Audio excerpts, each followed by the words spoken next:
ಮಾಡೋದೊಂದು ತಿನ್ನೋದು ಮತ್ತೊಂದು ಅಂತಾರಲ್ಲ ಹಂಗೆ. ಬಿಟ್ಟಿ ಭಾಗ್ಯ ಯಾರಿಗ್ ಬೇಕಾಗಿತ್ತು ಭಾಗ್ಯ, ಯಾರಿಗ್ ಬೇಕಾಗಿತ್ತು ಗ್ಯಾರಂಟಿ ಅಂತ ಇಲ್ಲಿ ಭಾಷಣ ಹೊಡೆಯೋದು ಕರ್ನಾಟಕದಲ್ಲಿ. ಕಂಡಲ್ಲಿ ಇವ್ರು ಫ್ರೀ ಕೊಟ್ಬಿಡೋದು. ಇದು ಬಿಜೆಪಿಯ ಡಬಲ್ ಸ್ಟ್ಯಾಂಡರ್ಡ್. ಅದ್ರ ಬಗ್ಗೆ ಮಾತಾಡೋಣ. ಆದರೆ ನಾವು ಆವಾಗ್ಲೇ ಹೇಳಿದ ಹಾಗೆ ಶಿಸ್ತಿನ ಪಕ್ಷ, ಖಡಕ್ ಪಕ್ಷ, ಸ್ಟ್ರಾಂಗ್ ಪಕ್ಷ ಕಾಂಗ್ರೆಸ್ ಪಕ್ಷ.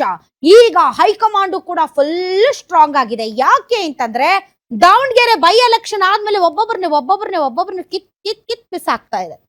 ಬೈ ಎಲೆಕ್ಷನ್ ಫಲಿತಾಂಶ ಹೊರಬೀಳುವ ಮುನ್ನವೇ ರಾಜ್ಯ ಕಾಂಗ್ರೆಸ್ ನಲ್ಲಿ ಅಲ್ಲೋಲ ಕಲ್ಲೋಲ ಸೃಷ್ಟಿಯಾಗಿದೆ. ಟಿಕೆಟ್ ವಿಚಾರಕ್ಕೆ ಎದ್ದಿದ್ದ ಬಂಡಾಯದ ಬಿಸಿ ಈಗ ಜ್ವಾಲೆಯಾಗಿ ಪರಿವರ್ತನೆಯಾಗಿದೆ. ಪಕ್ಷ ವಿರೋಧಿ ಚಟುವಟಿಕೆ ಆರೋಪದ ಮೇಲೆ ಸಿದ್ದರಾಮಯ್ಯ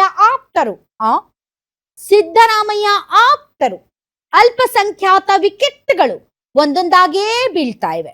ಸಿಎಂ ಆಪ್ತರಿಗೆ ಹೈಕಮಾಂಡ್ ಶಾಕ್ ಮೇಲೆ ಶಾಕ್ ಕೊಡ್ತಾ ಇದೆ. ಸಿಎಂ ಆಪ್ತರಿಗೆ ಯಾಕೆ ಕೊಡ್ತಾ ಇದೆ ಹೈಕಮಾಂಡ್ ಶಾಕು? ಅಲ್ಪಸಂಖ್ಯಾತ ಘಟಕದ ಅಧ್ಯಕ್ಷ ಸ್ಥಾನಕ್ಕೆ ಅಬ್ದುಲ್ ಜಬ್ಬಾರ್ ರಾಜೀನಾಮೆ ಬೆನ್ನಲ್ಲೇ ನಸೀರ್ ಅಹಮದ್ಗೆ ಹೈಕಮಾಂಡ್ ಶಾಕ್ ಕೊಟ್ಟಿದೆ.